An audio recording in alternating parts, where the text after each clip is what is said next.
শ্রী বলদেব জয়ন্তী মানে শ্রী বলভদ্র প্রভুর আবির্ভাব। শ্রাবণ মাসের শুক্লপক্ষের পূর্ণিমা তিথি হলো বলভদ্র প্রভু বা বলরাম দাদার শুভ আবির্ভাব। এই বলদেব তত্ত্ব কে? ভজনে বলদেব তত্ত্বের প্রয়োজনীয়তা কোথায়? আজ বলদেব তত্ত্ব সম্পর্কে আমরা সাধন করব। বলো বলভদ্র প্রভু কি। বলদেব তত্ত্ব যদি এক কথায় অতি সংক্ষেপে বলতে হয়, দেবকী মায়ের জীবনে যতক্ষণ না বলভদ্র বা বলরাম এসেছিলেন ততক্ষণ কৃষ্ণচন্দ্রের আবির্ভাব হয়নি। ঠিক সেই প্রকার আমাদের জীবনে যতক্ষণ না পর্যন্ত বলভদ্র প্রভু আসছেন ততক্ষণও আমাদের জীবনেও কৃষ্ণচন্দ্র আসবেন না। বলদেব কে? বলদেব হলেন গুরুতত্ত্ব। অর্থাৎ গুরুতত্ত্ব বলদেবকে যদি আমরা সম্মুখে রাখতে পারি তো ভগবান কৃষ্ণচন্দ্র আমাদের পেছনে পেছনে অবশ্যই আসবেন। তাই এই বলদেব তত্ত্ব বড় গুরুতত্ত্ব। বলরাম যিনি বল দান করেন।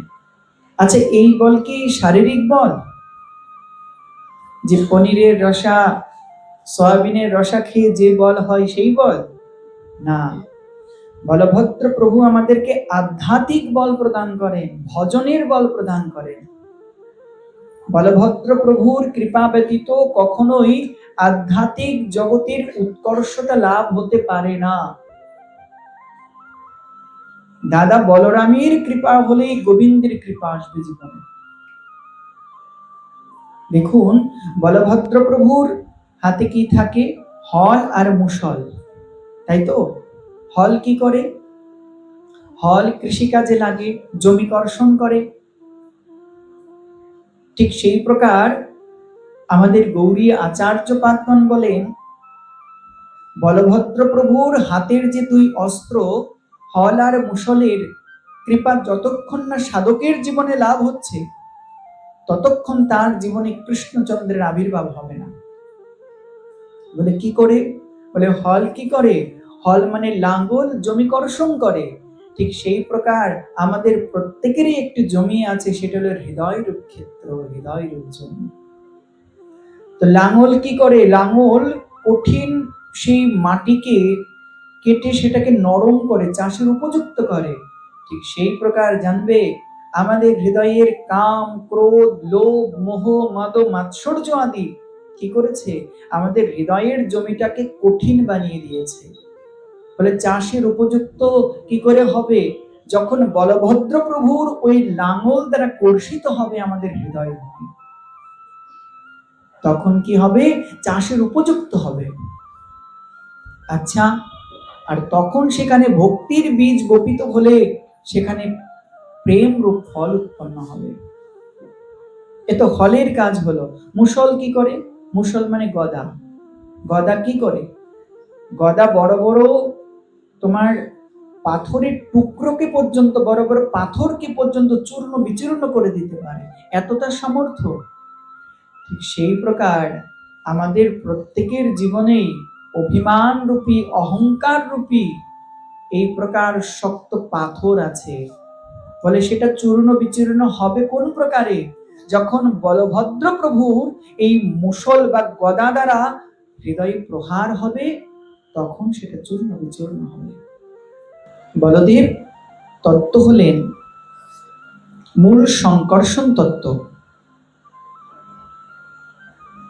ভগবান শ্রীকৃষ্ণ যখন এই বিশ্ব সৃষ্টি করতে ইচ্ছা করেন তখন ভগবান সর্বপ্রথম বলভদ্র প্রভুকে প্রকাশিত করেন।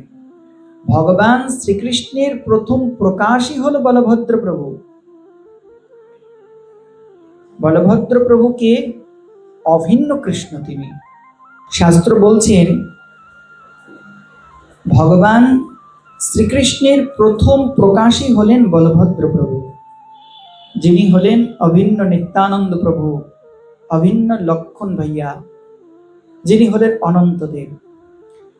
ভগবান শ্রীকৃষ্ণের যখন এই বিশ্ব সৃজন লীলা সৃষ্টি লীলা করতে ইচ্ছা হয়, তখন ভগবান শ্রীকৃষ্ণ তার অঙ্গ থেকে বলভদ্র প্রভুকে প্রকট করেন। আর বলভদ্র প্রভু তখন কি করেন? সেই বলরাম থেকে শঙ্কর্ষণ, বাসুদেব, অনিরুদ্ধ, প্রদ্যুম্ন তাদেরকে প্রকাশিত করেন এবং মহাশঙ্কর্ষণ থেকে মহাবিষ্ণু প্রকটিত হন। এই মহাবিষ্ণু থেকে গর্ভোদকশায়ী বিষ্ণু প্রকটিত হন।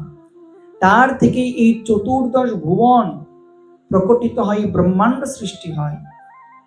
তার থেকে ক্ষীরোদকশায়ী বিষ্ণু প্রকটিত হন এবং ভগবানের অসংখ্য অবতার এবং জীব প্রকটিত হয়। এই সমস্তের মূল আধার কে?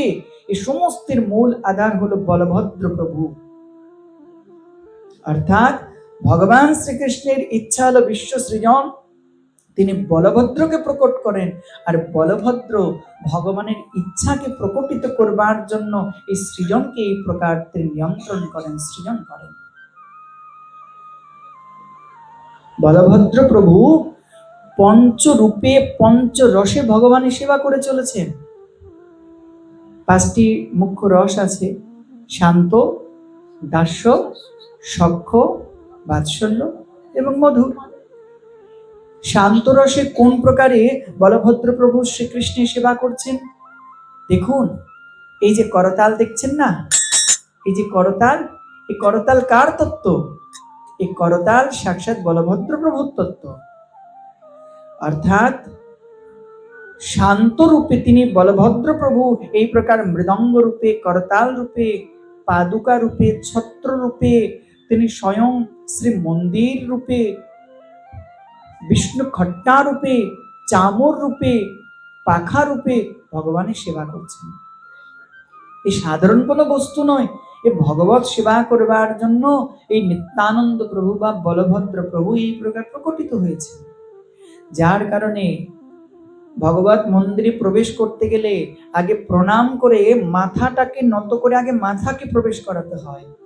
আমরা তো আগেই পাটা ঢুকিয়ে দিই না, আগে মাথা ঢুকবে তারপরে পা। আর ভগবত মন্দিরে প্রবেশের আগে যে দরজা অনেকে দেখিয়ে দেখা যায় পা দিয়ে দরজা খোলে, আরে কখনোই না, এই সাক্ষাৎ নিত্যানন্দ বা বলভদ্র প্রভু, তিনি কখনোই পা দেওয়া উচিত নয়। ভগবানের রথ বলভদ্র তত্ত্ব। তো শান্ত রসে শ্রী বলভদ্র প্রভু এই প্রকার ভগবানের সেবা করছেন। এরপরে দাস্যরস, দাস্যরসে তিনি কি করেন? দাস্যরসে ভগবানের শ্রী গোবিন্দ তিনি চরণ সেবা করেন। ভগবান যখন গোচারণে যান সখাগণকে নিয়ে বিনোদ খেলা খেলতে খেলতে, ভগবান যখন পরিশ্রান্ত হন, তখন কি হয়? ভগবান একটি বৃক্ষতলে তিনি শয়ন করে থাকেন, আর সেখানে সাক্ষাৎ বলভদ্র প্রভু তিনি এসে ওই গাছের পাতা দ্বারা গোবিন্দকে বিজন করেন, হাওয়া দেন। তিনি গোবিন্দের চরণ সেবা করেন। যদিও তিনি গোবিন্দের থেকে লীলাতে বড়, বয়সে বড়, কিন্তু তত্ত্বের বিচারে তো গোবিন্দের সেবক। ওই জন্য তিনি দাস্যরসে গোবিন্দ চরণ সেবা করেন। দেখবে অপূর্ব এরকম একটি চিত্র পাওয়া যায়, যেখানে শ্রী গোবিন্দের চরণ সেবা করছেন বলভদ্র প্রভু। এটা বলভদ্র প্রভুর দাস্যরসে কৃষ্ণ সেবা। এরপর সখ্যরস, সখ্যরসে তিনি কেমন সেবা করেন? সখ্যরসে তিনি হাসি ঠাট্টা এবং বিনোদ খেলা খেলেন সখ্যরসে। একদিন কি বলছেন, গোবিন্দকে, কৃষ্ণকে দাদা বলরাম বলছে, আরে কৃষ্ণ, আরে তুই বুঝি এর নন্দ যশোদার পুত্র নোস? বলে কেন? বলে নন্দ মহারাজ তিনি গোরা, মানে ফর্সা, যশোমতী মা তিনিও ফর্সা, তুমি কেন কালো? তোমাকে মনে হয় কোথাও থেকে কুড়িয়ে এনেছে ভাই, তুমি নন্দ যশোদার পুত্র নও। কৃষ্ণ বলে, এ কি বলো দাদা? হ্যাঁ, না না, আমি নন্দ যশোদারই পুত্র। তো তারা ফর্সা, তোর গায়ের রং কেন কালো? হ্যাঁ, তো দাদা বলরাম কি বলছেন? जरा इतना बता दे कान्हा तेरा रंग काला क्यों। আরে এতটুক তো কানহাই বলে দিয়ে তোর গায়ের রং কালা কেন? হ্যাঁ, কেন তুই কালা? तो काला हो कर भी जग से निराला क्यों। আরে কানাই, তুই কালা হয়েও আবার জগ সে নিরালা, জগৎ তুই আলো করিস, কেন? তুই কেন কালো বল? তখন গোবিন্দ বলছেন আমি কেন কালো।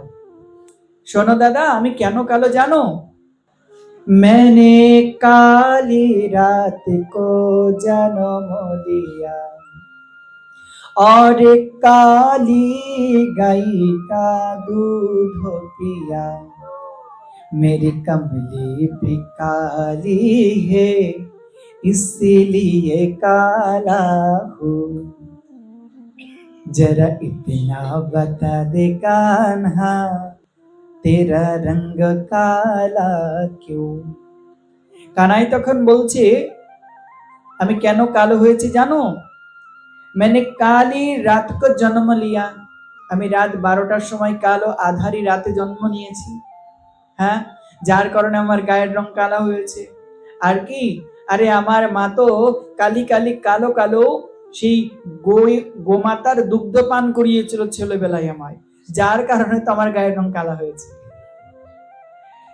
আর কি দেখো, মেরি কমলি ভি কালি হে, মা যশোদা গোপালকে সুন্দর করে সাজিয়ে দিতেন আর কাঁধে একটা উত্তরিয়ে দিতেন, কালি কমলি, সেই কালো রঙের কমলি উত্তরিয়ে দিতেন। তো তাই দেখো এই যে কালি কমলি দিয়েছে না, এই কালি কমলির যে আভাটা না রিফ্লেক্স হচ্ছে, যার কারণে আমার গায়ের রং একটু একটু কালো কালো লাগছে, আদৌ আমি কালো নই।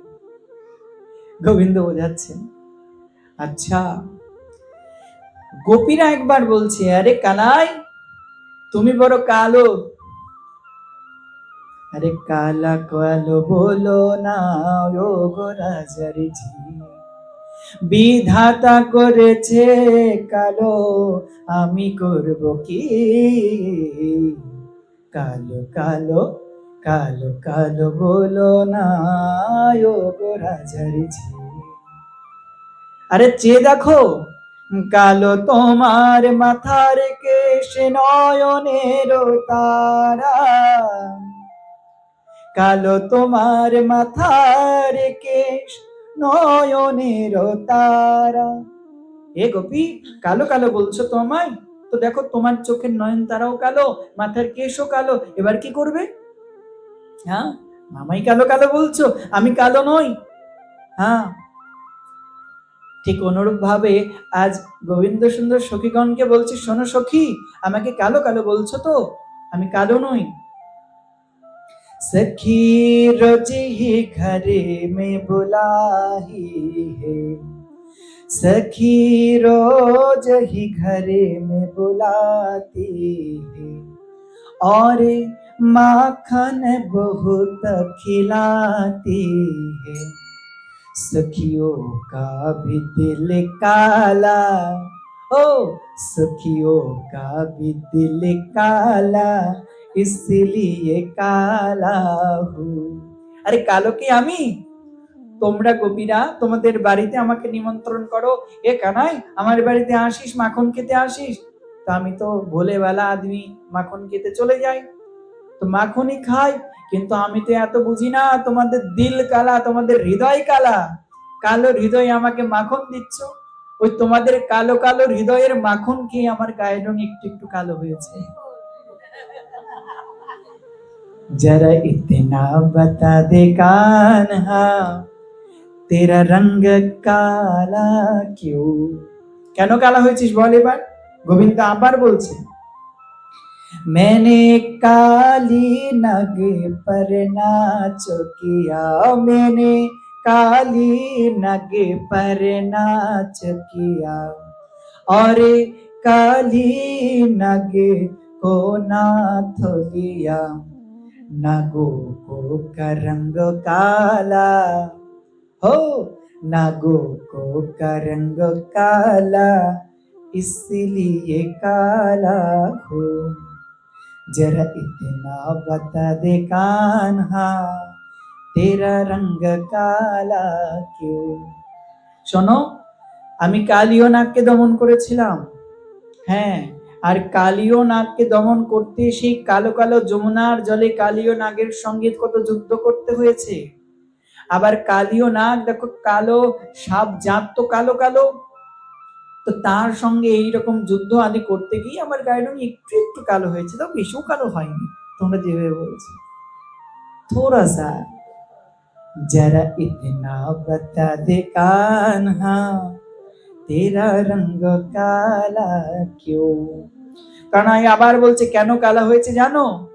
सखी नयनों में कजरा लगती है, सखी नयनों में कजरा लगाती है, और नयनों में मुझे बिठाती है, कजरे का रंग काला, ओ कजरों का रंग काला, इसलिए काला हो, जरा इतना बता दे कान्हा, तेरा रंग काला क्यों। কানাই বলছে শোনো শোনো, আরো আমি কেন কালো হয়েছি। হে সখী, কালো কালো বলছো তো, শোনো। सखी नयन में कजरा लगाती है, सखी हे सखियो শোনো, তোমরা নয়নে কাজরা কালি লাগাও না, ওই যে চোখে কি যেন সুরমা না কি লাগাই মা, হ্যাঁ কাজল, হ্যাঁ হরিণী নয়না বানিয়ে দেয় একদম টেনে টেনে। আরে তোমরা চোখে যে কাজল কাজরা লাগাও, সে কাজরাটা দেখতে কেমন? কালো। তো তোমরা চোখে কালো কাজল লাগাও, আর তোমরা ওই তোমাদের কাজল কালো চোখের মণিতে তোমরা আমাকে রাখো, তোমাদের মণিকোঠায় কাজল কালো চোখে আমাকে রাখো, তোমাদের নয়নে তোমরা আমরা ছাড়া আর কিছু জানো না, আমাকে ছাড়া কিচ্ছু বোঝো না তোমরা, তাই তোমাদের ওই কাজল কালো চোখে থাকতে থাকতে আমার গায়ের রং থোড়া সা কালো হয়ে গেছে। দেখো কি মধুর সেই বাক্যালাপ। जरा इतना बता दे कान्हा, तेरा रंग काला क्यों। কানাই তুই কেন কালা হয়েছিস? গোবিন্দ সকলকে বুঝিয়ে দিলেন। দাদা বলরামও যখন বললেন, হে কানাই, তুই নন্দ যশোদার পুত্র নয়, তুই তাই হবে, নন্দ যশোদা তো গোরা গোরা ফর্সা, তুই কেন কালো? তো দাদাকে বলে যে দাদা मैंने काली रात को जन्म लिया, কালো রাতে জন্ম নিয়েছিলাম, হ্যাঁ ওই জন্য থোড়া সা কালো কালো হয়েছি, কিন্তু আমি সত্যি সত্যি ফর্সাই। বলে কৃষ্ণ কানাইয়া লাল কি, বলদেব ভাইয়া কি। এই দেখো, ওই যে বললাম না পঞ্চরসে বলভদ্র প্রভু গোবিন্দ সেবা করেন, সক্ষরসের কথা হচ্ছিল। এই যে রঙ্গ তামাশা না, এ কে করে? সখা সখার সঙ্গেই তো করে, বন্ধুর সঙ্গেই তো করে। আজ বলভদ্র প্রভু সক্ষরসের গোবিন্দ সেবা করছেন, গোবিন্দকে আনন্দ বর্ধন করছেন। আবার দেখো এরপরে কি বাৎসল্য রস। বাৎসল্য রসে কোন প্রকারে বলভদ্র প্রভু সেবা করেন? আচ্ছা, বাৎসল্য রসে বলভদ্র প্রভু শাসন করেন, এ কানাই গভীর নদীর জলে যাবি না, পাহাড়ের ওপরে যদি চড়তে যায় কানাই, নাম আগে নাম, মাকে বলে দেব নাম আগে ভাই। বাৎসল্য রসে আজ গোবিন্দ সেবা করছেন। আর মধুর রসে, মধুর রসে অনঙ্গ মঞ্জরি রূপে তিনি রাস লীলা দিতে সহযোগিতা করেন, ভগবানের মধুর মধুর লীলা সম্পাদন করেন। অর্থাৎ বলভদ্র প্রভু পঞ্চরসে আমার গোবিন্দ সেবায় তিনি নিয়োজিত। ভক্তগণ, যদি বলা যায় কৃষ্ণ আর বলরামের মধ্যে পার্থক্য কি, পার্থক্য তো হতেই পারে না। যদি বলা যায় তো কি পার্থক্য, তো এতটুকু পার্থক্য। তো কি? Balram is a white Krishna and Krishna is a black Balram. অর্থাৎ বলরাম হলেন সাদা কৃষ্ণ, শ্বেতবর্ণ বলভদ্র প্রভুর অঙ্গ, আর কৃষ্ণকে, কৃষ্ণ হচ্ছেন, তিনি হলেন কালো রূপী বলরাম।